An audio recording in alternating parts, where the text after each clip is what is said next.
Well, hello again. Greetings from the dank basement. Your wicked Uncle Squinty, Paul Shalbetter, here in the dank basement, talking to you about nasal snuff and occasionally other alternative forms of nicotine self-abuse. Well, I just returned from 11 days in Latin America, and I have a confession to make. Did I smoke my pipe? Nah, too much work, too busy on vacation. Too many areas now where smoking is prohibited, including the beaches of Costa Rica. Very few places in public that one can legally smoke, and if you can legally smoke, it's supposed to be while you're moving. You can't just stand around and enjoy your pipe, your cigar, or your cigarette. As far as nasal snuff goes, because the country does have a wee bit of a problem with cocaine use, police are very vigilant to people out on the street putting things up their nose. After the second unnecessary explanation of my nasal snuff use, I decided that I would go back to my old frenemy cigarettes, which I did the entire time I was down there. You are looking at perhaps the most disgusting pack of cigarettes in the world, not because it is Marlboro, a lovely product from, I believe it's Philip Morris, if memory serves. Not because it's the brand Marlboro, perfectly fine with the brand if they're made in the United States, but these are made in Heredia, Costa Rica, and I have no idea what kind of tobacco they make these out of. They don't taste like American Marlboros. I would have been much better off smoking a delicious pipe, or, as I'm about to do now, doing some delicious nasal snuff. Well, look, guys, I need a little bit of help. I've got to get back with the guy that sent me the snuffs from Império do Brasil. They are fantastic snuffs, but I cannot identify them. My wife speaks no Portuguese and has to use a magnifier, an electronic magnifier, to read. So she can't help me very much with this one. It's not very easy to recognize the label, so hopefully I will get a little bit of help. I don't know what I'm sitting here doing. I'm loading a bowl as we speak. Yes, that's right. I'm a cannabis user. It's legal now in Minnesota, so sue me. YouTube, if you got a problem with it, you need to go after every other YouTube creator that promotes the use of cannabis, and many do. Perfect. Well, let me find something to sniff. Let's see. Ooh, this looks very good. Yes, I need the nicotine. Where did I just put that little bastard? Where's that little bastard? Yeah, it was a good trip. Tragic. I have a sad story to tell. So put on your sad story headphones, audiophones.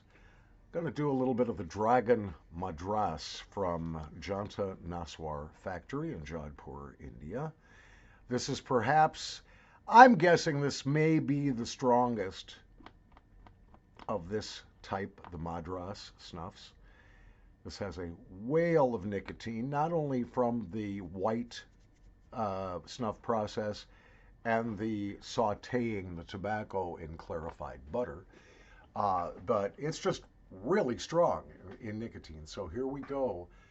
Here's to you, and here's to me, in hope we never disagree. But if by chance we disagree, up yours, here's to me. Oh, it's so buttery, and it stings real nice going into the nose. You get that little, fantastic. So like I said, coming up, I'm going to try to finish up with the Rapés Império do Brasil. I understand that I still have not reviewed Old Fashioned from Olfactory Snuff, and I got to buy some. I understand Simon Simply Snuff has produced 4 new snuffs that I have not yet tried, so I'm very much behind the curve.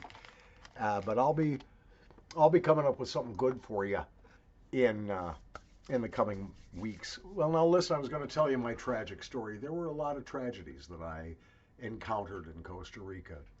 Many years ago, I met a woman, super nice lady, mixed race, working as a prostitute in Costa Rica. And she invited me over to her family house, and I had a wonderful lunch with her mom, and her grandma was there, but at the time bedridden. She has 3 kids. Now she had 2 back then. And we had this lovely lunch, and it was great, even though her house is very poor, lives in a very bad neighborhood in San Jose, Costa Rica. But I went there, shared lunch with the family, brought some food to contribute, bought a little bottle of whiskey to share with the mother, and everything was wonderful. Well, I was out on the sidewalk having yet another horrible made in Heredia, Costa Rica Marlboro, and waiting to meet some friends. And this woman comes up to me, and she is shrunken, and she smells like sour cabbage and piss and crap. And she's shaking. And she also smells like burnt plastic, the characteristic smell of a crack addict. And she comes trembling up to me and says, "Paul, buy me a shot and a beer, please."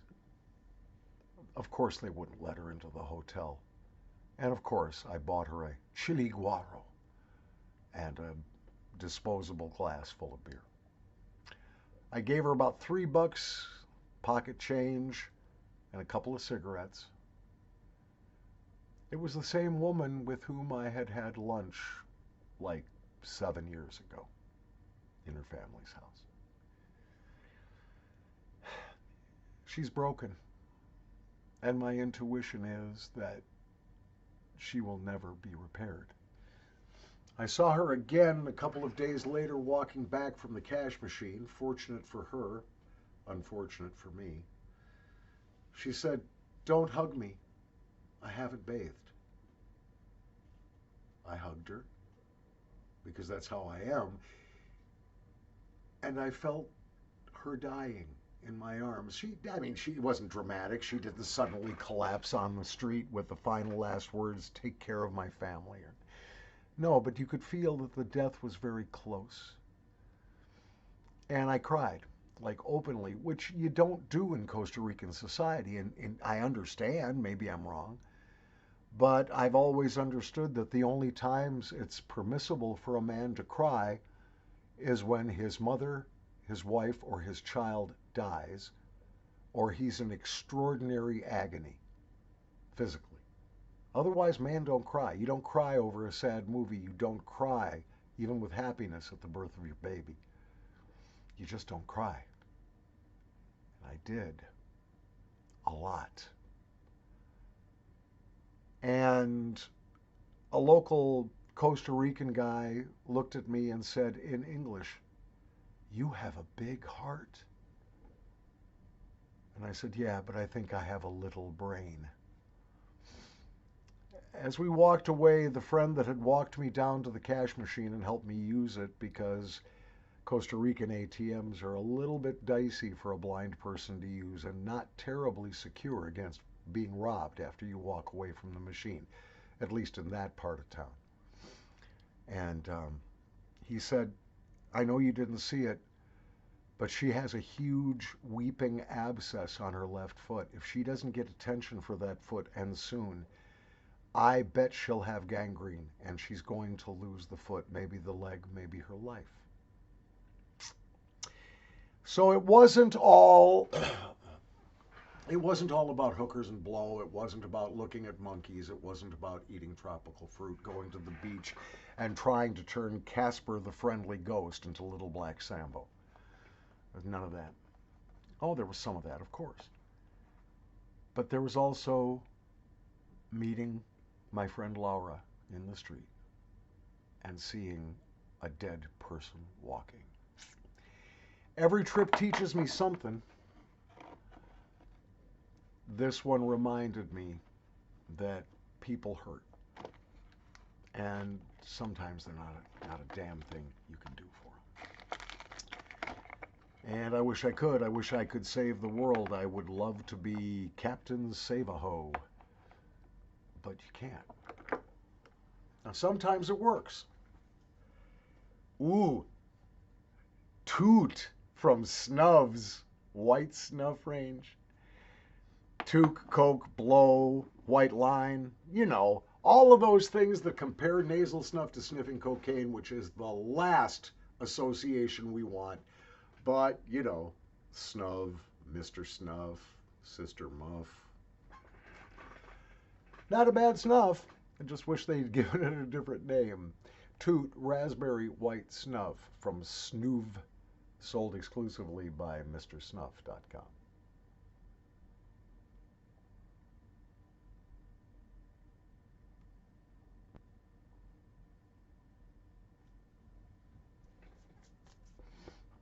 Oh, oof. It doesn't give as a big a punch as the Naswar, Janta Naswar Madras snuff, but it gives a pretty big frickin' bump of nicotine. Nice raspberry scent too, very pleasant in the nose. The only reason I gave this when I reviewed it a low rating was because I hate the whole idea of associating nasal snuff with illegal drug use. Which is not to say that in my day I haven't sniffed a little bit of cocaine. Of course I have. I grew up in the 70s. It's like I was in the 80s, you know. The number one song on the top 10 was Eric Clapton's cover of J.J. Cale's song, Cocaine, lost my job, lost my car, lost my wife, cocaine. Yeah, great song. Promoting cocaine use. So yeah, I've put my face to the mirror once or twice in my life.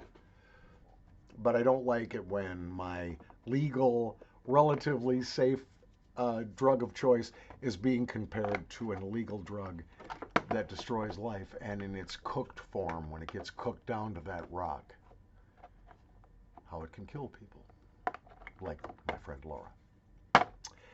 So that's what's going on. I'm unpacked, I'm relaxed, I'm finally recovered from what was a very much mixed bag trip to Central America. Now, in the future, the television show that I'm supposed to participate in being shot in Colombia, the filming starts in September, and I am still invited to go down to participate. So you may even see your Uncle Squinty on the Learning Channel. More details are coming. From the dank basement, thanks for putting up with my incessant blah, blah, blah. Let's do another pinch before I free y'all to go about your normal weekend. Now, tonight, it is Friday night, and if I feel particularly inspired and want to have a cocktail with you, or maybe smoke a little herbs, certainly do a lot of snuff, there will be an episodio of Pinch with Squinty, which I will be making and uploading shortly. Please do stay tuned. And until we see each other the next time, up yours. Snuff. I love it.